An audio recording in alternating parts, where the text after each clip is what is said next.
안녕하세요. 밀리터리 미니어처 매니아 쓰림입니다. 밀리터리 매니아와 한때 젊은 시절을 떠올리던 중년들에게 로망인 액션 탑건이 드디어 개봉했습니다.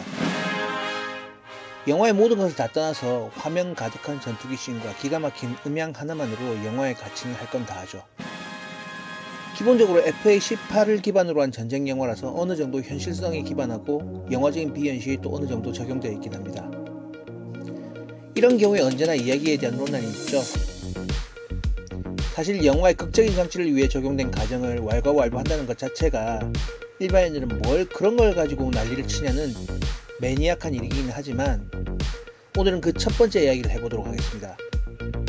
참, 그 전에 이 영상은 영화의 줄거리를 추정할 수 있는 스포가 될 수도 있으므로 영화의 감상에 영향을 받기를 원하지 않으신 분들은 스킵해 주시기 바랍니다.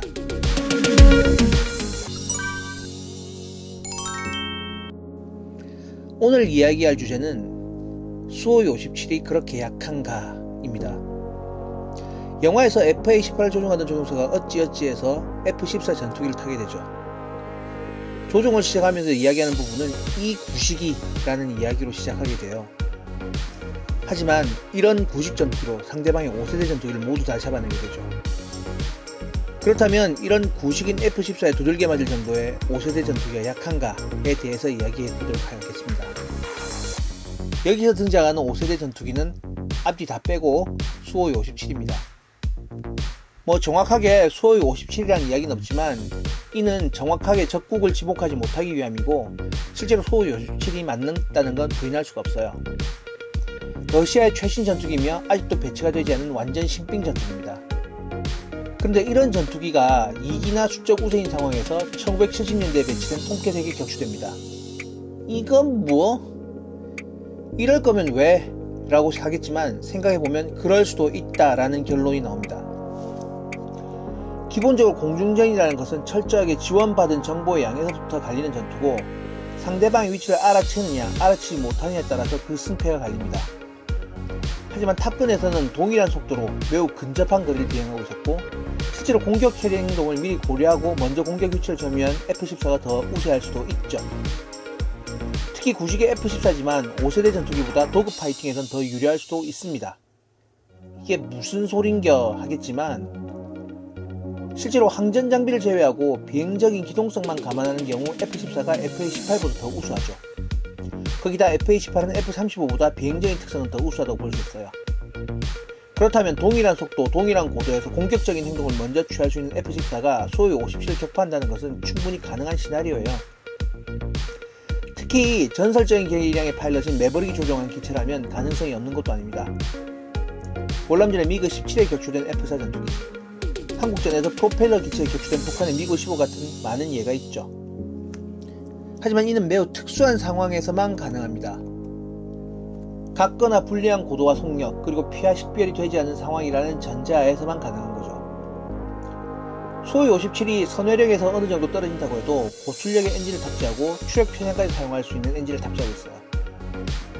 중량은 18톤으로 F14보다 약간 가벼우면서 엔진의 최대 출력은 F14 F4%의 26,000파운드 대비 25% 이상 높은 33,000파운드입니다. 동일한 원거리에서 발견한다면 F14는 기총 싸움이 아닌 이상 결코 이길 수 없는 기동성의 차이가 발생하게 되는 거죠. 여기까지는 또 그럴 수 있어요. 하지만 세 번째 수호이 57은 조금 이상한 겁니다. 훨씬 유리하게 싸울 수 있는 상황에서 일부러 불리하게 행동하죠. 현대 전투기의 싸움은 꼬리 물기 도그 파이팅이 거의 소용없는 상황으로까지 발전했습니다. 일단 미사일이 조준되면 회피가 어려울 정도로 미사일의 추적 능력이 향상됐어요. 거기다 대부분의 미사일을 정면에서 발사할 수 있는 기능이 추가돼서 구태와 꼬리 물기를 위한 고기동의 필요성이 적어졌습니다. 발견된 F14를 원거리에서 발견하고 격파해버리는 것이 가장 높은 승산의 수호이 57의 모범 답안이었다면 저공이 아닌 고공으로 비행하면서 레이더로 찾았어야 합니다. 5세대 전투기의 레이더는 기존의 레이더보다 훨씬 향상되었고 저공으로 F14 비행한다 할지라도 F14는 기본적으로 레이더 반사율을 전혀 고려하지 않은 전투기이므로 탐지가 어렵지 않았을 거예요. 특히 F14의 구식 레이더는 레이더 탐지조차 인지할 수 없을 가능성이 큽니다. 알지도 못하고 격추됐을 가능성이 큰 거죠. 한국형 항모에서도 스키점프 방식은 조기 경보기를 운영하기 힘든 체제인 만큼 F-35를 초계 비행 형태로 조기 경계 기능을 고려할 정도로 5세대 전투기 레이더는 우수해요. 물론 수호 57은 아직도 베일에 쌓인 기체인 만큼 특히 항전 장비와 레이더에 대한 능력은 베일에 가려지긴 했습니다. 하지만 일반적인 5세대 전투기의 레이더 능력과 비슷하기라도 한다면 F-14는 비가시거리 전투에서 결코 이길 수 없는 기체예요. 마지막으로 FA-18에 격추된 수호 57. 라이언 일병 구하기에 무스탕이 격파되는 타이거 전차의 모습과 거의 같죠. 근데 이게 말이 안 되는 게 5세대 전투기가 락온되었다는 걸 모른다는 건 이해가 되지 않아요. 적유선이라도 미사일 접근 경보에 대해서 대응할 수 있어야죠. 특히 전투기 조종사라면 공격보다 회피가 우선인 만큼 멍청하게 맞고 있을 이유가 없습니다. 뭐니 해도 자국 경보에 가깝고 자국의 방공을 미치는 곳에서 FA-14를 탐지하지 못했다는 건 이해하기 힘들어요. 실제로 먼저 탐지했다면 FA-18과 F-14를 동시에 요리해버렸을 테니까요. 하지만 아주 뛰어난 조공 비행으로 지상 레이더의 음영대를 통해서 수호 57 후방으로 FA-18이 접근했다면 FA-18의 미사일 발사를 탐지하지 못했을 가능성도 있습니다. 즉 마지막에 수호 57이 격추된 상황은 좀 말이 안 되긴 하지만 조종사가 바보 같고 우세한 상황을 잘 활용받도록 훈련되지 못했다면 가능하다는 결론이 됩니다. 즉 탑건의 5세대 전투기에 대한 F-14와 F-18의 우세는 가능할 수 있는 겁니다. 그 가능성은 중요한 건 파일럿이다 라는 전제로 가능한 거라고 생각되네요.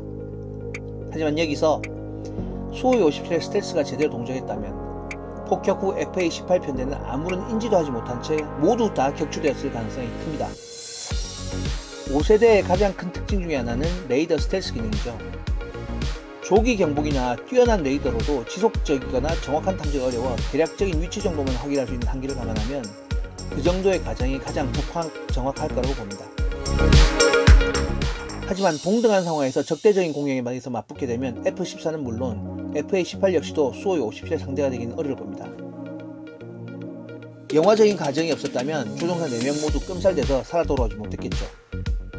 뭐 그 전에 FA-18이 아니라 F-35였다면 이란 전제가 되면 탑건 매버릭은 정말 재미없이 폭격만 하는 영화가 됐을 겁니다.